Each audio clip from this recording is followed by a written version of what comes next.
Hi, everyone. Welcome to the webinar for the August MTI report here. My name is Eric Post. I'm the Director of Research and Development here at ITR Economics. And I know that in the past, some of you will recognize my face. I've given this webinar before, and then Patrick Luce took it over from me. Unfortunately, we lost Patrick to a different firm. We're really going to miss him. But one of the benefits to me is I get to come back and give the MTI webinar, which I've always really enjoyed. A lot of interesting markets that you all participate in, and of course, I love interacting a little bit as well. So that's why you're seeing me, not Patrick. But without further ado, let's get to the purpose of this, which is the MTI report overview. So I wanted to start by talking really about where the U.S. economy is and where MTI is as an industry group. And I think that the place to start in my mind is what's going on with the leading indicators. That's always what we're looking at ITR is what's going on in the leading indicators because we see all the time in the news all kinds of reports out there about things that aren't leading indicators. So job numbers make headlines. Consumer confidence makes headlines. Different notes about the election make headlines. Those three examples in particular are not statistically powerful leading indicators to the US economy. So if you are reading those articles, it's not that jobs don't matter, but employment is a lagging indicator. It's not that the election doesn't matter, but we don't see a big statistical difference between economic growth under Democratic administrations or under Republican administrations. And it's not as if consumer confidence doesn't matter, but it is not a statistically powerful leading indicator. There are many, many, many examples of where consumer confidence is high and the economy does poorly, or consumer confidence is low and the economy does great. It's not a forward-looking indication. So when we look or I should say, a reliable forward-looking indication. And so when we look at the most reliable inputs, which comprise our ITR leading indicator, what we're noticing right now is that we are seeing ascent in the ITR leading indicator, but weak ascent. And what that's going to mean for the industry and for the US economy as a whole is that we are going to see growth in 2025. Here's the outlook here for MTI average monthly sales here, data trends on the left-hand panel of your screen and rates of change on the right-hand panel of your screen. And you can see we're calling for 3% growth next year relative to this year. That's a mild growth rate, and that really reflects the idea that the ITR leading indicator and our system of leading indicators is generally showing rise, but it is mild rise. No robust growth on the horizon. We are certainly expecting a Fed rate cut later this year, but we're not talking about interest rates going back to where we have 3.5% mortgage rates and we have extremely affordable short-term money for businesses to refund to fund capital investments and the like. That's not going to be the case. So we're really thinking about a mild growth scenario for 2025 and 2026 as well. So you can see on the data trend part of the screen in the gold bars that mild rise reflected in the outlook there. And compare it to some of these other robust periods, certainly the COVID period, even milder than the 2017-2018 rising period, certainly milder than the post-Great Recession recovery. We're not expecting stimulus to likely make it through, given all the problems we've had with inflation running hot. It's very unlikely that we're going to see a political appetite for a bunch of stimulus to pull through. That's not a guarantee, of course. We don't forecast politics, but certainly we're expecting it to be a mild growth environment, not a robust growth environment. Also, one other thing I'll mention, you'll note in the headline there that we're calling for a plateau in sales, really more than out-and-out decline, as shown by the median of the forecast, which is plotted here on the page.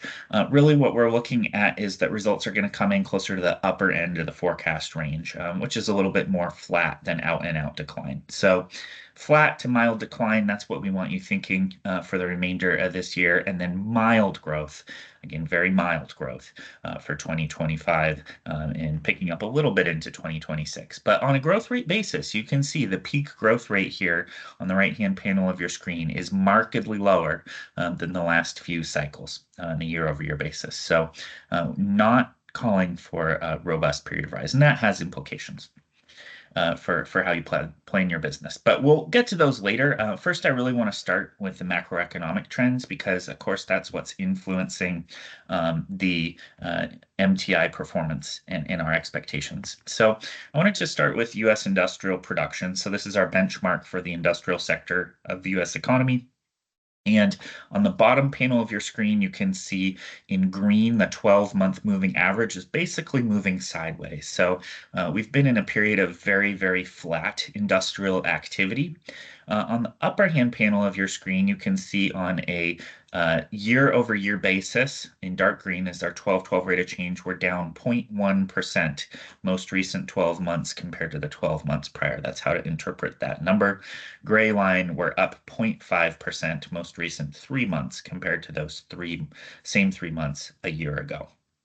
So really calling for more flatness for the remainder of this year, maybe slight decline in U.S. industrial production. That's including manufacturing, about 3/4 manufacturing, and then the remaining quarter as a mix of mining and utilities.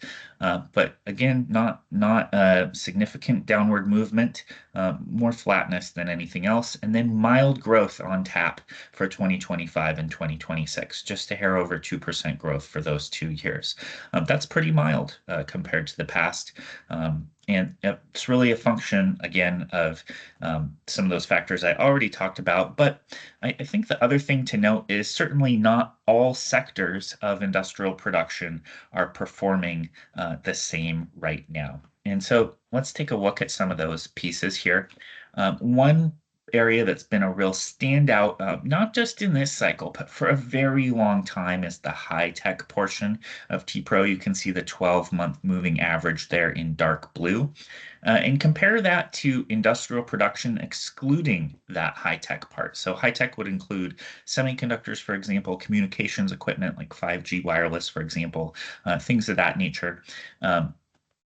Traditional industrial production, your machinery segments, things of that nature, are not doing as well as high tech.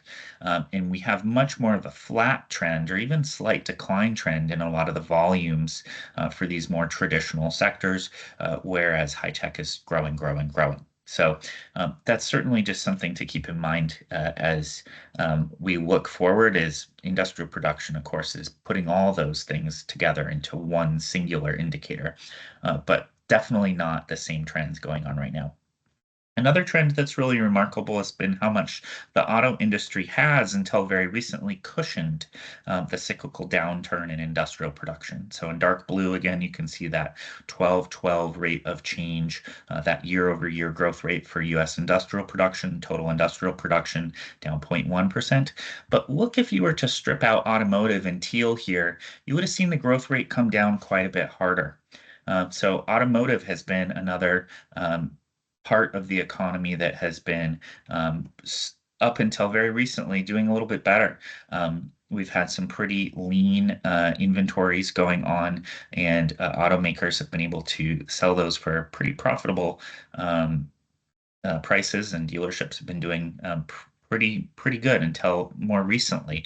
Certainly, that profitability has taken a hit, but that's been a bright spot up until recently. So think back a year ago, 18 months ago, certainly automotive doing really well. Now they're coming a little bit closer into convergence. Another part of the economy that's doing really, really well has been services.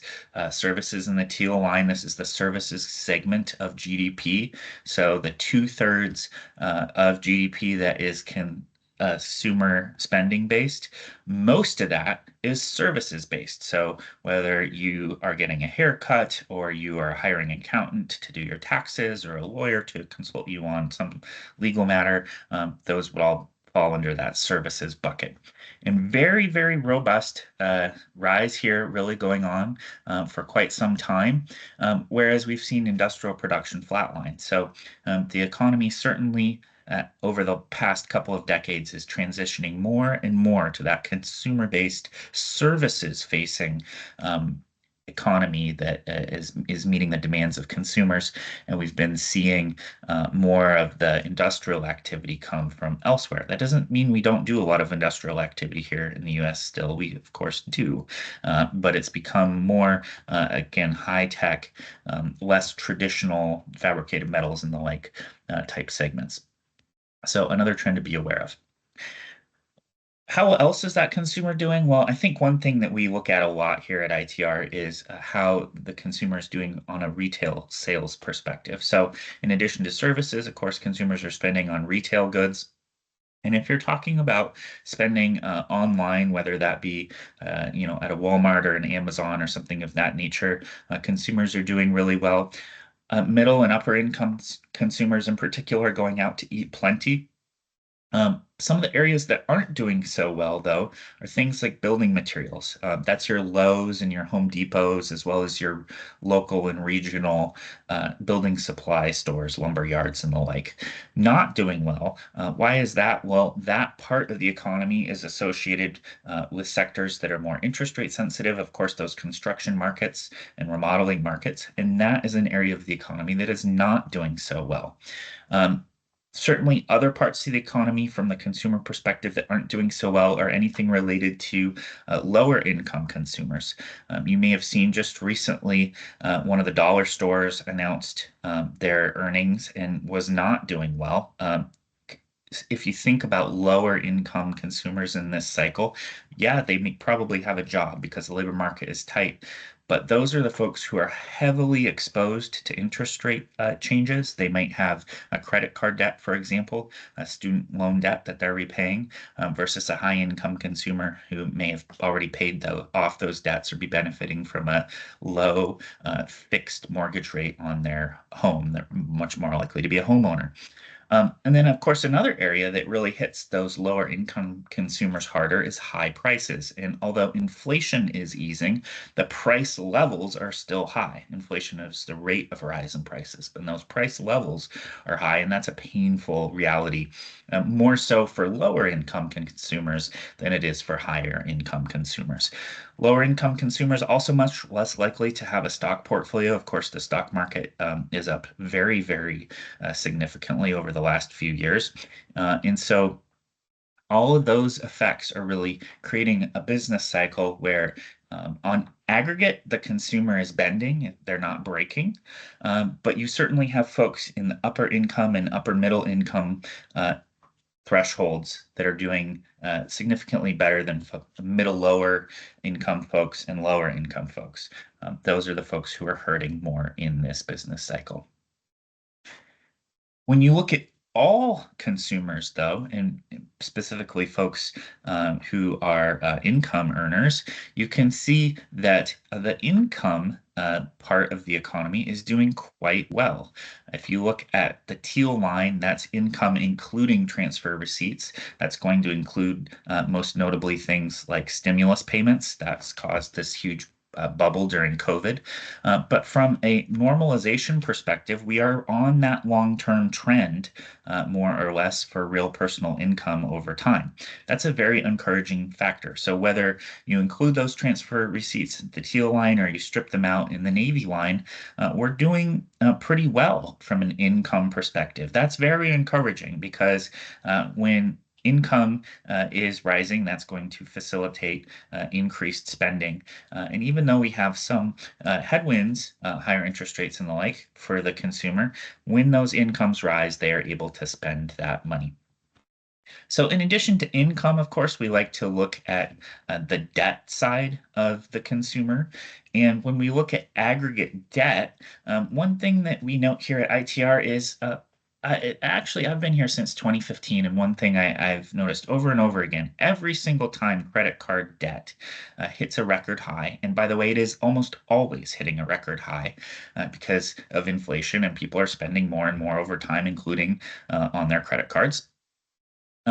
it makes a headline, and people tend to react emotionally or negatively to that headline. Again, that's not actionable leading indicator. That's not a reliable leading indicator. What matters much more is not just that debt level of credit card debt, but how does that debt level compare to earnings, to income? And that's what you're looking at on this screen. So if you look at the teal line, you can see right now a credit card debt is a percentage of earnings for your typical median household is about 15%, 14.6% to be precise. That's a very reasonable debt load. It is a debt load that, from a macroeconomic perspective, is not terribly concerning. It's rising. We don't love to see it rise. But if you compare it to the pre-COVID period, it looks pretty normal. And it's certainly markedly lower than right before the Great Recession. So um, the economy is not on the precipice of collapse because of credit card debt. This is certainly something we're keeping an eye on. We're going to keep an eye on how quickly that teal line rises. It will rise more, very, very likely, in part because credit card debt lags the delinquencies in particular lag interest rates. So even if the Fed cuts interest rates in September, we'll still see those credit card delinquencies go up. But right now, they are not at horrific levels. They are rising, but within manageable norms. If you look at overall debt, that's the navy line relative again to earnings. That is also at a very comfortable level, actually remarkably similar to the pre-COVID percentage. So right now, 111%. Again, markedly lower than pre-Great Recession. And one thing that we really like to see from a debt perspective is delinquencies for mortgages. Of course, house being typically the most important part of the consumer's balance sheet. Certainly, we saw that in the Great Recession, or the lack of that comfort there being a real problem in the Great Recession. But right now, that market looks rock solid. You have a lot of folks who are staying put in their house. Of course, that's a bummer for single family home construction or for existing home sales. But from a macro perspective, it's keeping those folks from spending more than they maybe otherwise would if they were able to move. And some of that's allowing them to go out and spend more on, say, a retail good or a service instead of on their mortgage. So they're not upgrading their home, they're more living within their means. And from a debt perspective, looks rock solid on the residential mortgages side. Auto loans don't look quite so good. Delinquency rates there are a bit elevated. But on the whole, the debt side of the economy is painting a picture of a consumer, again, that's bending but not breaking from a macro perspective. Okay, so that's the consumer, but of course, you all operate within the business to business space. So let's take a look at how that is doing. And when you look at that trend, the data trend, a 12-month moving total on the bottom panel of your screen, you can also see a lot of sideways movement there. So we're basically flat year over year from a capital goods spending perspective. We're going to see some more downside here in 2024, more flatness than anything else before capital goods spending picks up a bit in 2025, 2026. Again, we are not expecting robust growth, just mild growth in the capital goods space. Interest rates being lowered are going to help get some of that money moving into the capital goods space as folks look to become more efficient with what they do. So again, so far, income's looking pretty good. Debt levels looking pretty good. Capital goods, not spectacular, but we'll be expecting an upturn consistent with that mild rise in the leading indicators. What are we worried about? Well, one thing we are worried about is the stock market. So when you look here at the stock market, excuse me, the S&P 500, this is on log scale, by the way, so you can compare the rate of rise across time. That's the blue line for the S&P 500, and domestic corporate profits is the green line. We don't like seeing the blue line be way above the green line. What that means is that the stock market is probably too expensive. It's overpriced. And we saw that happen and it stayed that way for a very long time during the tech bubble of the early 2000s. Up to the early 2000s when it burst. And then we saw that gap close and it stayed closed for a very, very, very long time, and it's been opening up again. That's concerning for us. It's a warning sign that there is trouble down the road at some point in the stock market. We're not saying that that's tomorrow.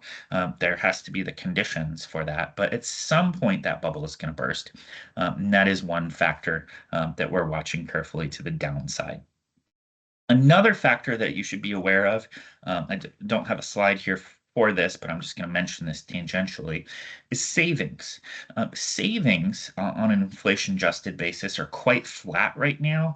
People have been dipping into their savings quite a bit to be able to maintain their standard of living, even through this inflationary period.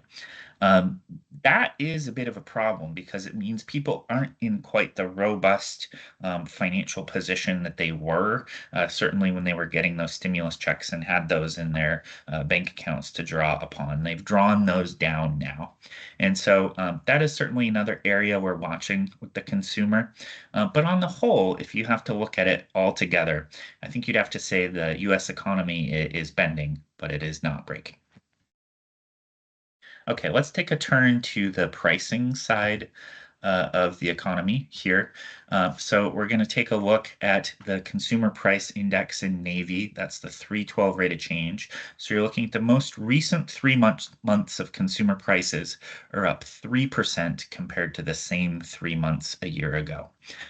You're going to see that inflation is going to continue to ease here. These are those bubbles down to around 2% before it picks back up in the latter part of 2025 and into 2026. Why is it only going to go down to about 2%? Why aren't we going to go back to 1% inflation or 0% inflation? Well, there's a number of factors that are keeping inflation sticky in this cycle.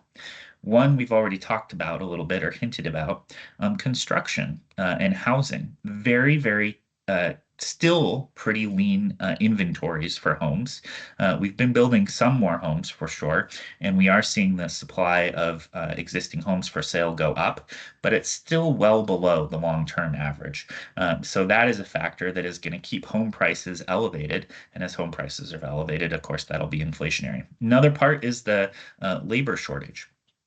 Because labor is tight, we're going to be seeing wages rise. It'll be a slowing rate of rise as the economy cools here in 2024, but it will be a rise in wages nonetheless. Of course, that's going to fuel more spending. And of course, government spending being another factor. We're spending at a very robust clip right now, have been for some time. That's not a political comment. That's been the case for several administrations now. But that's an inflationary factor, and we think we're at this point where it's going to be harder and harder for that not to bleed through into inflation elsewhere in the economy. What is the good news, though, from an inflation perspective? That's the teal line. And what you're looking at there is the supply chain index, global supply chain index. And what we want to see is we want to see this line at about zero. And it's pretty close to that right now. And what zero represents is a balance between supply and demand. That's going to lead to more normal inflation rates, not super low inflation. If that index is appreciably negative, that would indicate there's not enough demand to meet the supply, or excess supply relative to demand, however you want to look at that.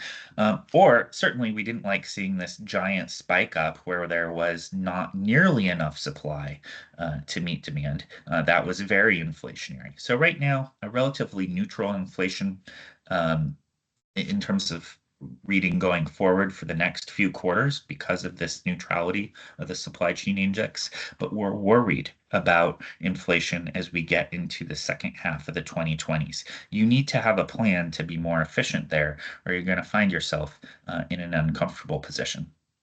Of course, inflation, that 3% most recent 3 months compared to same 3 months a year ago is the consumer price index. When we're actually looking at some of the things that businesses buy, it's a really mixed bag. If you're buying iron and steel, that's down 11%.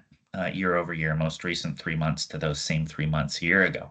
If you're buying copper, going into electrical equipment, going into EVs going into some of these hot segments of the economy that are doing really well, those prices are up about 12% year over year.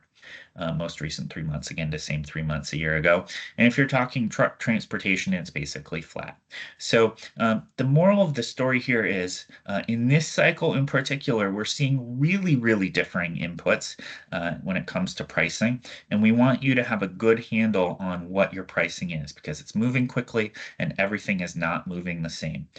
This is going to be a factor, not just for the last few years as it has been with the wonky supply chain, but going forward, all that government spending, electrification, that is going to be inflationary.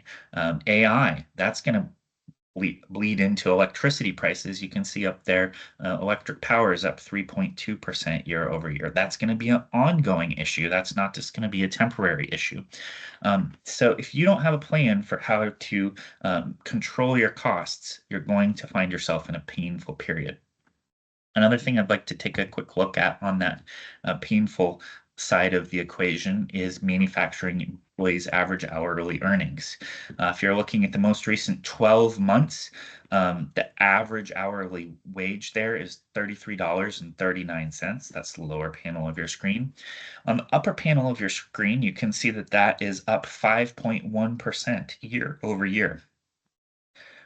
Wages for manufacturing employees are up 4.8%, most recent 3 months compared to those same 3 months a year earlier. That's good, sort of, in the sense that we are now seeing the quarterly rate of growth dip below the annual rate of growth. We're going to see slowing growth in manufacturing wages here going forward. But unfortunately, for the perspective of business owners, labor is going to be expensive. And so it'll be rise in wages.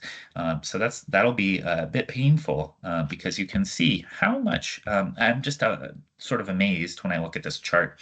Look at what the peak growth rates have done post Great Recession. You can almost draw a line, and so of course I did, through these peak growth rates, and you can see labor is getting more and more and more and more and more expensive over time. If you don't have a plan to be more efficient with that labor in the second half of the 2020s, it's going to be even more painful as we go into this inflationary decade here that we find ourselves in. So you're going to get a bit of a respite in 2024 from these wage pressures. Certainly, we'll see the rate of rise ease, but it's going to be inflationary. How do we know that? Again, a bunch of factors. One I want to point to is government spending. If you look at Treasury issuances here in teal, 12-month moving total, you can see the giant surge in Treasury issuances during COVID. Big pullback, but what a lot of people don't know, or maybe has gone a little bit silent, is this secondary surge in Treasury issuances. All that borrowing is inflationary. We are going to see that trickle through the economy over time into higher price levels. There's just no other way that we can deal with that kind of inflationary activity. And so we will be seeing price levels move higher in the second half of the 2020s. I just want to emphasize, too, that's going to be on top of their already elevated price levels. A lot of things are way up from where they were pre-COVID. We're going to be seeing additional rises on top of that. Going to put some folks out of business, unfortunately, because it's going to be painful. So have that plan to be more efficient at what you do. Another inclination or indication, I should say, that prices are going to continue to rise is gold prices are rising.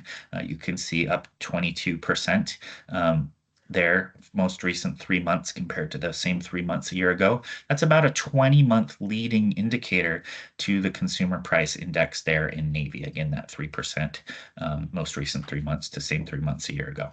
So this recent upturn in gold prices that we've seen over the last 6 to 12 months, let's call it, this surge here, that's going to be a surge in inflation late 2025 into 2026. And again, those prices are going to be stacking on top of already high price levels. So let's take a look at the PPI here, the Producer Price Index. Right-hand side of your screen, you can see that data trend, the giant upturn in producer prices during COVID, we're going to be seeing those price levels again begin to bend higher over time, particularly late half 2025 into 2026. So even though we're only going to see 2.6% rise in the PPI in 2025 and 3.4% rise in 2026, those are going to be on top of extremely high price levels already. So it's going to be painful. You definitely want a plan there.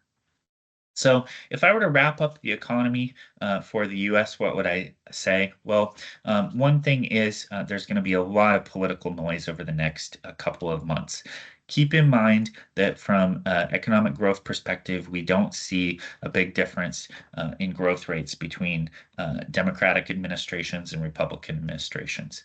We're not going to be changing our forecast just because President Trump is elected or President Harris is elected. That's not going to be the case. Certainly, that can impact industries at the particular level of, hey, there's a policy passed that increases steel prices or reduces steel prices or whatever. That can have a greater impact at the industry level. But from a macroeconomic perspective, I wouldn't be making big business decisions based on what may or may not happen in the election. From a business perspective, we've talked a lot about the consumer. Businesses are profitable and cash is pretty plentiful. It's not like extremely plentiful, but there's plenty of cash around, and profits are doing just fine. So the economy isn't on the precipice of collapse. We are going to be feeling those lagged effects from high interest rates and monetary tightening for the remainder of this year. So keep in mind, even if the Fed cuts rates in 2024 later this year, that's not going to be an instantaneous stimulant to the US economy. It takes time for those interest rate cuts to stimulate the economy, and it's taken time for those interest rate increases from a while ago to impact the economy negatively. That negative impact is still going to be with us for the remainder of 2024, even into a little bit of 2025. That's going to lead to a brief period of easing inflation, more easing in inflation. But that's going to be a brief respite, and you'll want to be using that time well to prepare for that upturn in 2025, 2026. So, what are some things you can do for? One thing is to watch the inverted yield curve. When the inverted yield curve turns positive, that's going to be a good sign that we're on track for a stronger 2025, stronger 2026. We're already seeing that begin to happen with the 10-year treasuries to 2-year treasuries, and we're waiting to see that happen sustainably for 10 to 2-year treasuries. And we want to see it also happen for 10-year treasuries to 3-month treasuries as well. That'll be a good sign that you can see economic upturn coming down the road. We also want you investing in your business. There's a lot of uncertainty with the election. There's a lot of uncertainty out there in the economy in general. You have some segments doing really well, like semiconductors. You have other segments that are suffering, like machinery. What is the business owner to do? We want folks to keep in mind that the economy is on fundamentally solid footing, not spectacular footing, but solid footing. And we want them to prepare for that next round of inflation coming in 2025, 2026, 2027. Really, this remainder of this year, the remainder of this decade is going to be an inflationary decade. You have to get more efficient and control your costs in order to do that, and that's going to require some capital investments. When things are a little bit slower, that's a good time to put in place those investments. And then as the economy turns up next year, there'll be some good opportunities for organic growth as well. Not spectacular growth, but certainly opportunities there. Let's take a quick look at your markets. When we're looking specifically at the fabricated metal space, two trends that I really want you to be aware of are from a new orders perspective, spending perspective. This is a dollar-based series there in teal, the 12-month moving total for fabricated metal products new orders. You can see over time that is rising. General rising trend there. Meanwhile, when you look at volumes in the fabricated metal space, that's the production inflation adjusted production index there in navy, you can see that is in a general decline, certainly over the last 10 or so years. So, what does that mean? Well, certainly we want people paying extra attention as we go into this more inflationary time, or continue to be in this more inflationary time, I should really say, for the remainder of the 2020s. We're going to see big differences between dollar-based rates of change and volume-based rates of change. We really encourage our consultative clients to be running their data both ways, have some volume-based metrics you look at, have some dollar-based metrics you look at, because inflation, of course, obscures that impact of volume. As inflation rises, it might look like you're doing better than you actually are if your volumes are slipping. So have a plan there to be tracking your volumes and your dollar spend and be budgeting accordingly. Another thing I want to note is to see how MTI sales are doing in navy there compared to fabricated metal products new orders in teal. And you can see right now they're growing about the same exact percentage year over year, just a little over 2% year over year. But the one thing I would note is that MTI has done really nicely in this cycle. You can see this period where the growth rate for MTI was considerably higher than the fabricated metal space as a whole. So that's just another thing to be aware of. Should make you all feel good that you're within a pretty good space within the industry as a whole. In terms of some specific markets, let's take a look at construction machinery. You can see the growth rates here for the next 3 years are just mildly positive. Why are we expecting mildly positive uh, growth here for construction? Well, we're still going to see more non-residential construction here for a little bit. That's some of that's going to be the lagged effects of the infrastructure bill. And eventually we'll see housing turn up more later into 2025, 2026 as we start to feel the effects of those slightly lower interest rates. But we're not expecting any sort of explosive growth in this space. Construction markets are going to be plodding along. And it's not going to be a real high growth area, but a bit of a growth area there. Certainly something I'd want to be tracking really closely if I were in this space is volume versus dollar spend, like I was talking about for fabricated metals. If you look at volumes for construction machinery, they tend to be quite down. So price levels are really supporting that growth right now. Moving along here to North America light vehicle production. Again, this growth in here for the 12-month moving total was really a nice bump. I mean, it was coming off a very low level, but it was a nice bump from a growth rate basis.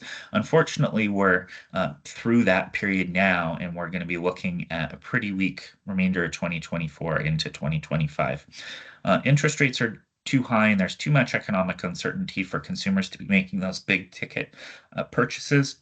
We're also seeing more elevated automotive delinquency rates, like I was mentioning 10, 20 minutes earlier.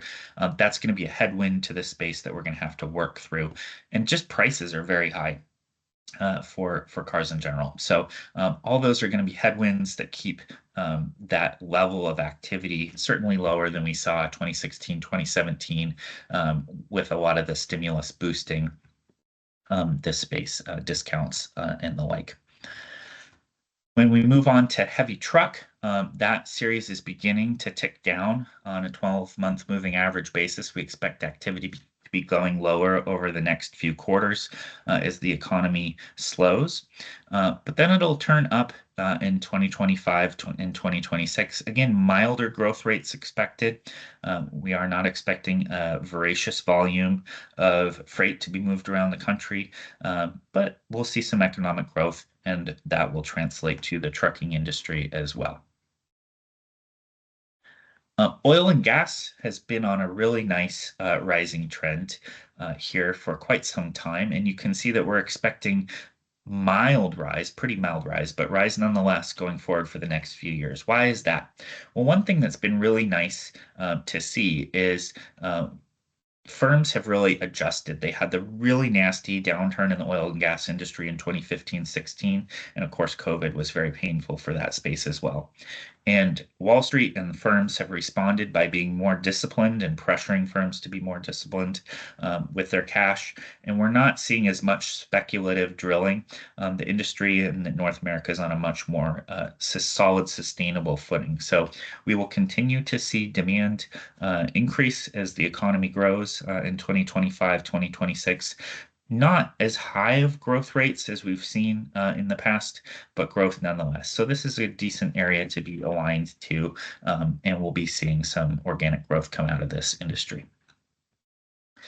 Medical equipment has had a nice run up here, bit of a pullback expected over the next few quarters, but fundamentally, this is a good space to be in as well. As baby boomers are aging, we'll see more medical equipment needed and demanded for that area. No high growth rates going forward, but if you look on a 12-month moving average basis, we're going to be seeing more medical equipment here produced in the US in this post-COVID period than pre-COVID. And I think part of that is going to be reshoring into the US. Now, moving along to aircraft, we're starting to see some rise there, very mild rise, but rise nonetheless. Our forecast over time is for general mild rise, a bit of a dip here out into the future in late 2025 into 2026. But overall, expecting some mild growth, nowhere near the level of activity we saw pre-COVID. The space just hasn't recovered, and Boeing's issues are certainly headwinds to further growth, robust growth. It's going to constrain that growth. But we do have a backlog of orders in this industry, and we'll be seeing mild growth over the next couple of years. And then computers and electronics is another area of opportunity here. You can see the 12-month moving total on the left-hand panel of your screen, a quite elevated level. We haven't seen this level of spending in computers and electronics since pre-Great Recession. We are expecting a bit of a dip here as businesses take a bit of a wait and see approach with the economy softening here, but we'll see some mild upturn in spending in 2025 and into 2026. So certainly anything you can do to align yourself with this space is likely to be beneficial over the next few years as we're seeing more and more computerization and digitalization occur. And then last but not least, the agricultural space, farm machinery shipments are beginning to rise. We are certainly seeing a need for more food production, more efficient food production in particular. So this will be a growth market next year as well. So over time, this would be a nice area to be aligned in as well. All right, so let's wrap this up. Just some concluding thoughts. Really, three concluding thoughts I'd like you guys to focus on. Number one is scale your business. And this goes back to the comments on spending versus volumes. Make sure you have a plan for your top line and your volumes, and make sure you scale your business appropriately. We have a lot of firms right now that we talk with who are extremely nervous about investing anything in their company right now because of economic uncertainty, election uncertainty, what have you. We are really worried that those folks are going to get behind when it comes to making their business more efficient. And they're going to be paying higher and higher prices for labor. They're going to be paying higher and higher prices for a number of inputs here as the 2020s progress. And we think that's going to hurt their profitability. On the other hand, we have some other folks we're worried about who are maybe going to be too aggressive. We're seeing a lot of dollar top line type of revenue figures come in that are doing pretty well. And some folks are taking that to mean they should be expanding aggressively. keep in mind volumes are not necessarily rising at the same rate that the spending is. Construction machinery is a great example of a market where we're seeing dollar spend continue to rise, volumes not do so well. So make sure that you find a midpoint. That would be my suggestion. Find a midpoint between those two extremes. Invest in those things that have a quick ROI that are going to help you be more efficient with your business, but don't necessarily look to scale to be a mega firm. You have to be careful there. Another thing that we haven't delved on too much in this webinar, but I do want to mention because I think it's so important, is geographic discrepancies. If your business is located in Texas, you may have a very different dynamic locally and regionally, economically speaking, than a firm that's maybe in some slower growth areas of the country. So right now, if you look at where people are moving in the US, Mountain West, Southwest, Texas, and then the Southeast, you've got Florida, the Carolinas, for example. Those are all very dynamic parts of the economy right now, growing very rapidly. If I were a business owner right now, I'd certainly be looking to target some of those Sun Belt area type places, not the deep South, but more the Southeast or Texas area or Southwest, Mountain West. Over the next few years as areas where we're likely to see more economic activity take place. And then the final comment has to do with our longer term outlook. We are expecting that there will eventually be a depression period from about 2030 to 2036, that 6-year period. As Social Security goes bankrupt, unfortunately, medical needs of baby boomers become really significant. Government debt continues to ratchet up and becomes unsustainable, and we don't have very many workers left in the workforce to take care of those folks. That's a nasty few areas, confluence of factors that are going to make the first half of the 2030s painful economically. We want businesses to have the mindset of making their money over the next 5 years. If you're too conservative over the next 5 years, we think you won't have the balance sheet you need to go into the 2030s in a strong position. So balance making that money over the next 4 or 5 years with really having a solid balance sheet going into the 2030s. And we think that's the sweet spot where firms will be most profitable.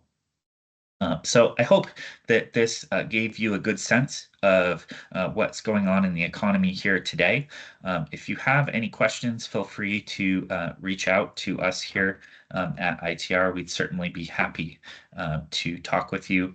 And we hope that you have a great rest of the fall here. And we will be back in touch, of course, late this year with the final report of the year. Take care, everybody.